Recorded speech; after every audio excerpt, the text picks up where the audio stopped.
স্বামীর সুস্থতার লাইগা মানত করছি, এতিমখানার বাচ্চাকেও একবেলা খাওয়াইতে চাই, আপনার সাহায্য লাগবে। মাশাআল্লাহ, উত্তম ভাবনা। দোয়া করি দানির উসিলে আল্লাহ আপনার মানত কবুল করুক। কোথায় যাবে? ওনাকে নিয়ে প্রথমে সাইকিয়াট্রিস্টের কাছে যাব, এরপর এতিমখানা আর মসজিদে। মসজিদ, এতিমখানা। বৌমা, তুমি কি কোনো মানত করেছো? মা, আমি এতিমখানার বাচ্চাদের খাওয়াতে চাই। আপনি তো জানেনই এতিমখানার বাচ্চারা আল্লাহর কাছে কত প্রিয়, আর তাছাড়া ওদের দোয়াও আল্লাহর কাছে অনেক মূল্যবান। মাশাআল্লাহ বৌমা, আমরা তো সবাই এই দুনিয়ায় সুখ দুঃখ নিয়েই ডুবে আছি। তোমার উসিলায় এই পরিবারে আল্লাহর জিকির হচ্ছে, আল্লাহর প্রশংসা হচ্ছে। হে আল্লাহ, তুমি আমার ছেলেটাকে সুস্থ করে দাও, এই দোয়াই করি। ইনশাল্লাহ, আল্লাহ যদি চায় উনি সুস্থ হয়ে যাবেন। চলো। দাঁড়ান, একটু দাঁড়ান। হ্যাঁ, আচ্ছা ঠিক আছে, যাওয়ার সময় গাড়িতে করে দিও, আমি ড্রাইভারকে বলে দিচ্ছি। বাবা কিছু মনে করবেন না, আমি ওনাকে নিয়ে পায়ে হেঁটে আর রিক্সা যেতে চাই। ডাক্তার বলেছেন ওনাকে যতটা সম্ভব মানুষের সাথে মিশাতে। ঠিক আছে বৌমা, যাও। তুমি থাকতে আমরা চিন্তা করি না। কোনো সমস্যা হলে সাথে সাথে আমাকে ফোন দিবে, কেমন? জি আচ্ছা বাবা। বাবা মা, আমরা তাহলে এখন আসি। আসসালামু আলাইকুম। জাহিদ, হ্যাঁ, চলেন। বাবা মাকে আল্লাহ হাফেজ বলেন। আল্লাহ হাফেজ। ওনাদের সালাম দেন। আসসালামু আলাইকুম। ওয়ালাইকুম সালাম। যাও বাবা, ঘুরে আসো।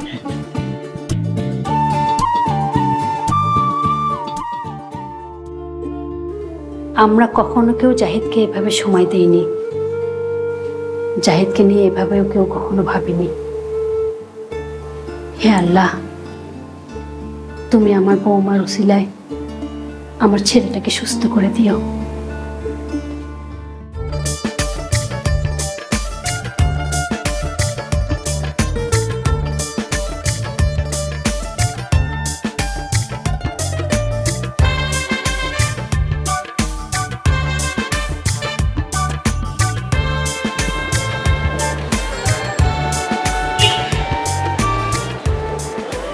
আসসালামু আলাইকুম জনাবা।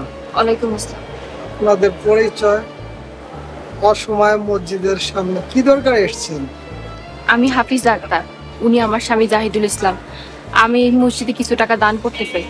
আচ্ছা জনাবা, আমি তো আমার হাতে টাকাটা নিতে পারবো না, ভিতরে বড় হুজুর আছে, হুজুরের হাতে টাকা দিতে পারেন। আপনি ওনারে ভিতরে নিয়ে যান, ওনার হাত থেকেই টাকাটা দান হোক, এটাই আমার মনে ইচ্ছে। ভাই চলেন। উনি একটু মানসিকভাবে অসুস্থ, আপনি কি ওনারা একটু ধরে নিয়ে যেতে পারবেন? আপনার কোনো ভয় নাই, উনি কারো ক্ষতি করে না। না না, কোনো সমস্যা নাই। ভাই সাহেব চলেন আমার সাথে। ভেতরে বড় হুজুর আছে, তারে গিয়া এই টাকাটা দিবে। যান তাইলে, আমি এইখানেই আছি, কোনো ভয় নাই। আচ্ছা আপনি থাকেন, আসেন ভাই সাহেব।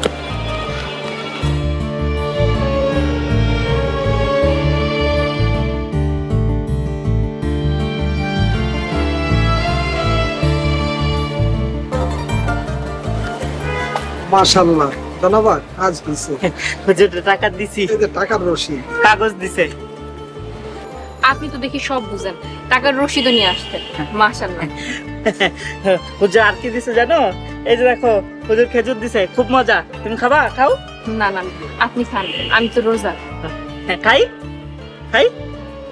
ওনাকে দেখে অসুস্থ মনে হয় না, উনি ইনশাল্লাহ সুস্থ হয়ে যাবেন। আপনারে অনেক শুকরিয়া, আমার স্বামীর লেগে দোয়া করেন। বড় হুজুর ওনাকে যা যা বলতে বলছেন উনি সঠিকভাবে সব কথার উত্তর দিয়েছেন। ভাইজান, আপনাকে বড় হুজুর কি কি বলেছেন বলেন তো দেখি। সব সময় আল্লাহ আল্লাহ করতে বলছেন, আল্লাহর নাম নিতে বলছেন। সুবহানাল্লাহ, দেখলেন তো, উনি ইনশাল্লাহ খুব দ্রুত সুস্থ হয়ে যাবেন। ইনশাল্লাহ, আপনার কথা শুই না মনটা খুব ভালো হয়ে গেল। আমরা তাইলে আসি। আসসালামু আলাইকুম। ওয়ালাইকুম আসসালাম। না আপনি খান। চল।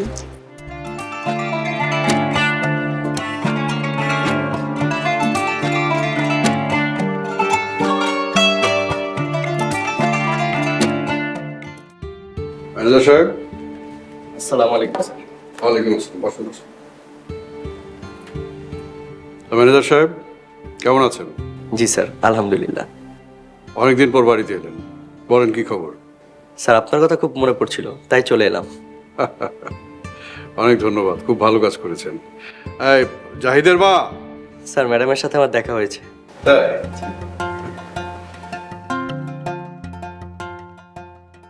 ম্যানেজার সাহেব, আপনি কিন্তু আজকে দুপুরে আমাদের সাথে লাঞ্চ করবেন না। সরি ম্যাডাম, কিছু মনে করবেন না। অফিসের কাজের ফাঁকে অল্প সময়ের জন্য এসেছি, জিয়াদ স্যারকে বলেও আসিনি। এটা নিয়ে আপনি টেনশন করবেন না, আমি জিহাদকে বলবো। স্যার প্লিজ জিয়াদ স্যারকে কিচ্ছু বলবেন না। কেন? জিহাদকে বলে সমস্যা কি? আর এমন তো না আপনি এই বাড়িতে প্রথম এসেছেন। ম্যাডাম সেটা ঠিক আছে, কিন্তু আমি আপনাদেরকে খুবই জরুরি এবং গোপনীয় একটা কথা বলতে এসেছি, যে বিষয়টা জিয়াদ স্যার জানতে পারলে আমার উপর ক্ষতির আশঙ্কা আছে। আরে জিহাদ কিছু জানবে না, বলেন আপনি কি বলতে চান। স্যার আমার মনে হয় আপনার অফিসে বসা উচিত। এখন তো দেখছি আলহামদুলিল্লাহ আপনি আল্লাহর রহমতে সুস্থ আছেন, আপনি অফিসে ফিরে আসুন। না হলে স্যার আপনার সাজানো ব্যবসা দিনে দিনে নষ্ট হয়ে যাবে। কি বলতে চাচ্ছেন নির্ভয়ে বলেন। কাউকে ভয় করবেন না, নির্ভয়ে বলুন। মনে রাখবেন, এই ব্যবসার উপর আমাদের 20টি পরিবারের জীবন জীবিকা নির্ভর করে। ম্যাডাম, ছোট স্যার অফিস ঠিক মতো চালাচ্ছেন না। উনি লক্ষ লক্ষ টাকা নিজের ইচ্ছে মতো উঠিয়ে নিচ্ছেন এবং সে টাকার হিসাবও দেন না, এবং আপনাদের বলতেও নিষেধ করেছেন। এই পর্যন্ত উনি প্রায় 40 লক্ষ টাকা উঠিয়ে নিয়েছেন এবং নিজের মাসিক বেতন 1 লক্ষ টাকা থেকে বাড়িয়ে 3 লক্ষ টাকা করে ফেলেছেন। এগুলো কোনোভাবেই ভালো লক্ষণ নয়। ও মাই গড, জিহাদ এত টাকা দিয়ে কি করছে? স্যার উনি এত টাকা দিয়ে দেশের বাইরে যাচ্ছেন, বিভিন্ন দেশে ঘুরছেন এবং অনেক টাকাই নষ্ট করছেন, যেগুলো আমরা কোনোভাবে নিতে পারছি না স্যার। তার জন্য আপনাকে বলছি আপনি অফিসে আসুন। আপনাকে আরো আগে ইনফর্ম করা উচিত ছিল। আমি চেষ্টা করেছিলাম, বাট আপনার সাথে দেখা করার সুযোগ হয়। হুজুর, কিছু মনে করেন না, আমার স্বামী একটু অসুস্থ, আপনি ওনার লেগে দোয়া করেন। দোয়া করি আল্লাহ আপনার স্বামীকে আরোগ্য দান করুন। বলুন আপনার জন্য কি করতে পারি। হুজুর, আমি আমার স্বামীর সুস্থতার লাইগা মানত করছি, এতিমখানার বাচ্চাকেও একবেলা খাওয়াইতে চাই, আপনার সাহায্য লাগবে। মাশাআল্লাহ, উত্তম ভাবনা। দোয়া করি দানের উসিলায় আল্লাহ আপনার মানত কবুল করুক। হুজুর, মনে খুব ইচ্ছা ছিল নিজের হাতে রান্না কইরা বাচ্চাকে একবেলা খাওয়ামো, কিন্তু তা তো সম্ভব না। আপনি যদি আমারে কইতেন একবেলা বাচ্চাকে ভালো কইরা খাওয়াইতে কত টাকা লাগে, তাহলে খুব উপকার হইতো। নির্ভর করে বাচ্চাদের কি রকম খাবার পরিবেশন করতে চান তার উপর। হুজুর, বাচ্চাকে আমি কি খাওয়াইতে চাই তার একটা তালিকা করে নিয়ে আইছি, আপনি একটু দেখে কর। এই যে নেন। দেন, কলমটা মানে দেন। নেন।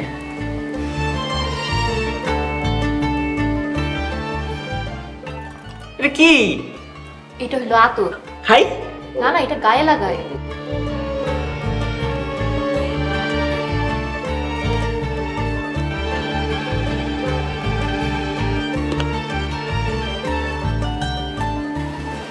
টাকার হিসাবটা আনুমানিক একটু দেখি।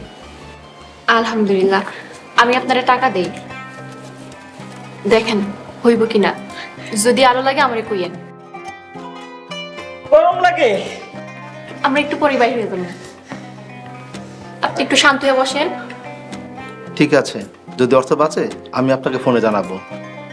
আমার 20 টাকা দিয়েন, আইসক্রিম খাবো। আমি আপনার এই দিব না। যদি কোনো টাকা বাঁচে আপনি এতিমখানা ফান্ডে রেখে দিয়ে। হুজুর, আমরা তাহলে এখন যাই। আসি, আসসালামু আলাইকুম। আসসালামু আলাইকুম। দেখ, আসি। চলেন। চলেন। যাই, আসি।